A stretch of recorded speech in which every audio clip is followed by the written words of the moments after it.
I'm Maggie. I'm Helen. I'm Debbie. And you're watching Word of Mouth.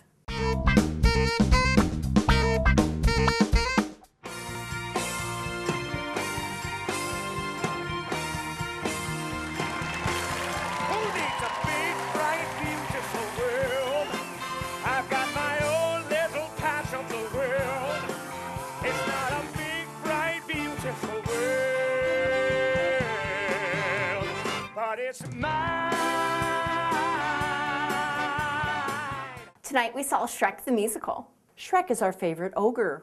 We all know who Shrek is. He is an ogre. He is a mean green ogre who lives alone, banished by his family when he was 7 to live in the swamp because nobody likes ogres. One day he finds out that all these fairy tale creatures have been dumped on his land. And so he decides that he's going to go to Lord Farquhar, who is the vertically challenged king of Duloc, which is the land that they live in, and demand his swamp back. Donkey loves Shrek. He wants to be his friend. Shrek has always been solitary. He wants to remain solitary, and Donkey won't hear of it, and ends up tagging along with him, going back to Duloc. Lord Farquhar, he runs this kingdom, and he's the self-proclaimed ruler of this kingdom, and he's a dictator, and he's not a very nice man, and if he doesn't like something you said, you're off to the dungeon. Fiona is the princess who Lord Farquhar decides that he wants to marry. She's trapped in a tower guarded by a dragon, and so Shrek has to go slay the dragon in order to get his land back. She's a very unlucky princess. She puts her feet up on the furniture, she makes all kinds of bodily function noises, you know, she just isn't Cinderella by any stretch of the imagination. She is confined to her castle turret until she is kissed by her own true love. Rescued, saved. Fairy tale, you know. Every inch of the story is fun. I mean, they take you places, and the writing is so incredibly clever and keeps you laughing and on your toes, because you really have to listen to every word because you don't know what's coming next, and it could be another gem and you don't want to miss it. I really liked it. I went in thinking that it would be kind of tacky and cheesy, but then, you know, I really saw it and they really didn't go overboard, which was great. From the minute the show opened, you just sat there with this grin on your face, happy. It was probably the most enjoyable time I've really had start to finish in a show in a long, long time. It was witty. It was charming. It's so intelligent. It's just a lot of fun. I was reading through the cast and I was thinking, this is the perfect Broadway cast. Really, it is. I mean, it's all these actors that really carried the shows that they were in, and then you throw them all together into a show that has a great book, great music, and you just have this perfect storm.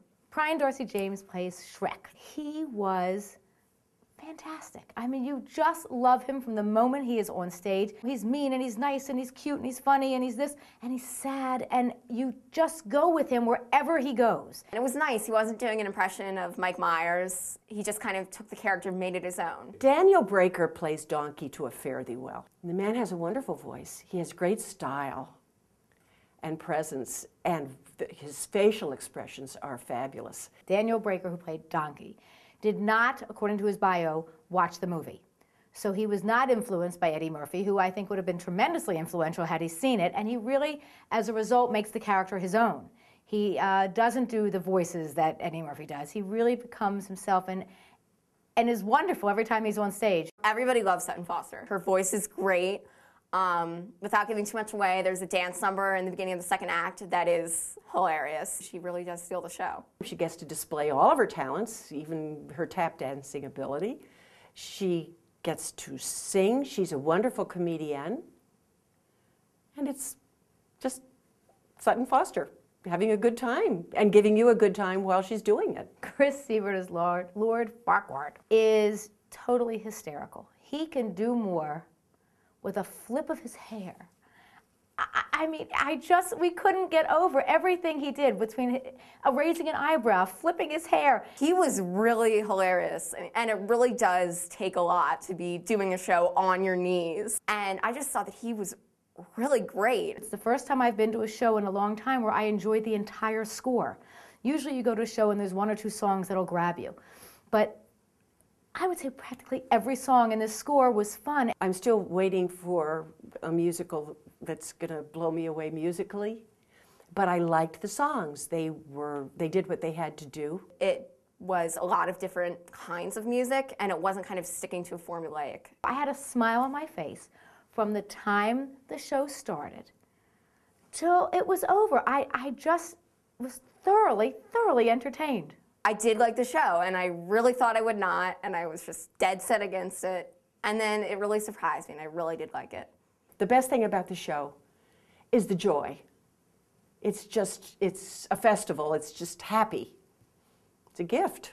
Interesting enough, I think I liked the show more than the movie. Usually, that doesn't happen quite the same. You know, I've been to lots of shows where I liked the movie better, and this time I absolutely think the show made me forget the movie. To all my theater friends who are really obsessed with Broadway like I am, I'd say go see it. I mean, you're not going to get these kinds of actors in one play very often.